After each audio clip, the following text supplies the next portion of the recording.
नमस्कार श्रोते हो, रेडिओ जयंतच्या आनंदी कट्ट्यावर मी अनुराधा आपण सर्वांचं मनपूर्वक स्वागत करते. श्रोते हो, आजच्या आनंदी कट्ट्यावरून विरारच्या मानसी देशपांडे यांनी शब्दबद्ध केलेला एक अतिशय सुंदर विचार तुमच्यापर्यंत पोचवते. हल्ली ना नाती जपणं हे फार कठीण होऊन बसले. वपू म्हणतात की कोणतीही चूक ही नात्यापेक्षा नक्कीच मोठी नसते.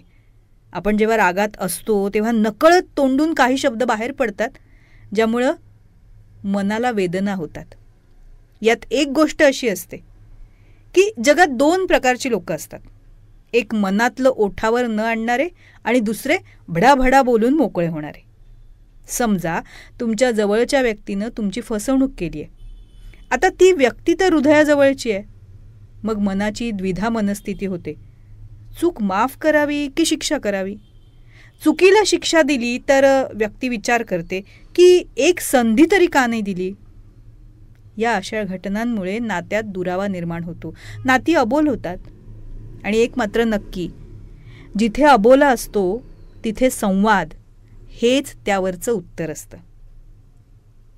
मी नातं हे बोलकं का असावं याचं एक उदाहरण देते. एका घरात वडील आणि मुलगी यांच्यात काही कारणास्तव गैरसमज झाले आणि वडिलांनी मुलीशी अबोला धरला. स्वतःचा इगो सोडायला कोणीच तयार नव्हतं. शेवटी वडील जेव्हा अंथरुणाला खिळले त्यावेळी तो अबोला संपला. पण जे अश्रू येत होते ते पश्चातापाचे होते. कारण संवाद हा साधला न गेल्यामुळे कितीतरी अव्यक्त भावना मनातच राहिल्या. म्हणून तुमच्या नात्यात जर अबोला आला असेल तर तो वेळीच थांबवला पाहिजे. अश्रूंना वाट मोकळी करून दिली की मन कसं हलकं होतं. मी म्हणते, रडावंसं वाटलं ना तर जरूर रडावं. पण एक काळजी घ्यावी. ज्याच्याशी बोलून तुम्हाला बरं वाटतंय ती व्यक्ती तुमच्या दुःखाची टिंगल तर करत नाहीये ना, हे लक्षात घेऊन. कारण ज्या व्यक्तीच्या खांद्यावर तुम्ही डोकं टेकलंय तिथे तुमच्या रडण्याची प्रतारणा होता कामा नये. हेच वपू सांगतात. अश्रूंना वाट मोकळी करून देण्यासाठी समोरसुद्धा तशीच व्यक्ती असावी लागते. हसताना प्रतारणा झाली तर चालेल, पण रडताना मात्र होऊ नये. हल्लीच्या काळात मस्करी करताना सुद्धा 100 वेळा विचार करावा लागतो. वपू म्हणतात ना, मस्करी म्हणजे अतिशय हुशारीनं केलेला अपमान. पण एक असतं, नाती म्हणजे अनेक प्रेमाच्या धाग्यांनी विणलेली गोधडी. जिथे तुम्ही समोरच्याच्या वयाचा मानाचा विचार करून मस्करी केली पाहिजे.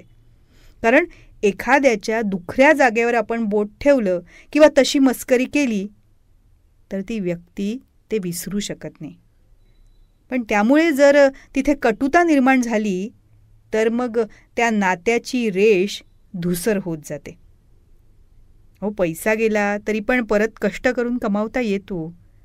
पण जीवाभावाची माणसं दुखावली, दुरावली तर त्यांची समजूत काढून ते पूर्ववत होईपर्यंत संयम ठेवावा लागतो. नातं कोणतंही असो, नवरा बायकोचं असो, बहीण भावाचं असो किंवा अजून कोणतंही, तिथे संवाद हा फार महत्त्वाचा असतो. जर काही वाद होत असतील तर ते का होत आहेत, नेमक्या अपेक्षा काय आहेत, किंवा छोट्या छोट्या गोष्टीवरून रुसवे फुगवे होणं याची खरंच गरज आहे का, याचा शांतपणे विचार करणं गरजेचं असतं. कारण काय आहे, वेळ एकदा निघून गेली ना की ती परत येत नाही. तसंच घटनाही घडून जाते, पण मग ती नंतर आठवून सुधारण्यासाठी ती वेळ मागे आणू शकत नाही आपण. ही वस्तुस्थिती आहे. पुष्कळ घटना नुसत्या घडतात आणि मग मागे त्याच्या आठवणी उरतात, तात्पर्य उरत नाही. 2 जवळच्या माणसांपैकी कोणा एकाची निवड कर असं सांगणं म्हणजे धर्मसंकट असतं. समजा एखाद्या मुलीच्या आईचं किंवा वडिलांचं जावयासोबत वाद झाले असतील तर तिच्यासमोर जर नवरा किंवा आई वडील अशी निवड करायची वेळ आली तर ती कोणाची निवड करणार हो? ज्या आईवडिलांनी लहानाचं मोठं करून स्वावलंबी केलं त्यांची, की ज्याच्यासोबत उर्वरित आयुष्य घालवायचंय त्याची? या कात्रीत जेव्हा मुलगी सापडते तेव्हा ते नातं अक्षरशः होरपळून निघतं. कारण ती 2 घरं जोडणारी दुहिता आहे. स्वाभाविक दोन्ही घरातलं प्रेम तिला हवं आहे. त्या प्रेमासाठी जेव्हा निवड करायची वेळ येते ना, तेव्हा परत वपू म्हणतात, ते पटतं.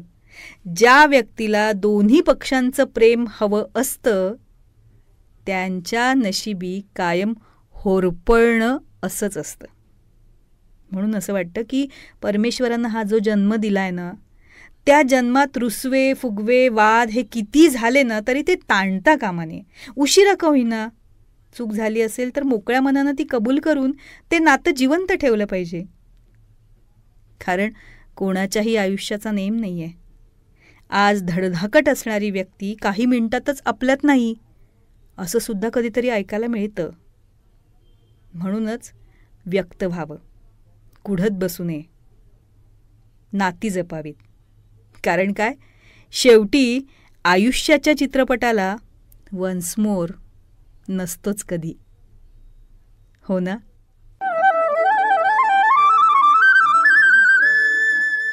तर श्रोते हो, आजचा हा विचार तुम्हाला कसा वाटला याविषयी आम्हाला आपल्या प्रतिक्रिया जरूर कळवा. त्याचबरोबर रेडिओ जयंतनं चतुरस्त्र हा पॉडकास्ट सुरू केलेला आहे आणि या पॉडकास्टमध्ये प्राध्यापक, लेखक, कवी, नाटककार श्री रमेश कोटस्थाने यांच्याशी साधलेला दिलखुलास संवाद आपण बघणार आहात.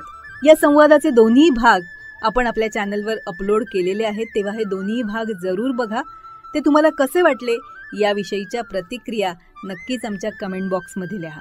त्याचबरोबर श्री रमेश कोटस्थाने लिखित खुळा पाऊस या पुस्तकाचं अभिवाचन आपल्याला रेडिओ जयंतवर ऐकायला तर मिळेलच, पण त्याबरोबरच पूज्य साने गुरुजी लिखित श्यामची आई, पद्मविभूषण बाबासाहेब पुरंदरे लिखित राजा शिवछत्रपती या पुस्तकाचे दोन्हीही खंड, प्राध्यापक यशवंत पाठक लिखित मातीचं देणं, डॉक्टर शुभा साठे लिखित त्या तिघी, नर्मदा परिक्रमेच्या स्वानुभवांवर आधारित प्रभू पाठक लिखित बिल्वपत्र या दर्जेदार पुस्तकांचं अभिवाचनही आपण जरूर ऐका.